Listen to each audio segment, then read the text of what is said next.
Bismillahirrahmanirrahim. Agar berkarisma, dihormati, disegani, dan berwibawa, amalkan zikir ya jalil 73 kali setiap hari.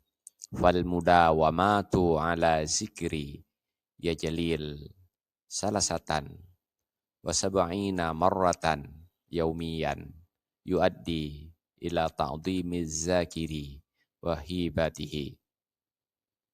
Maka membaca ya jalil 73 kali setiap hari secara kontinu akan menyampaikan pembacanya menjadi orang yang berkarisma, dimuliakan, disegani, dan berwibawa. Wallahu a'lam bishawab.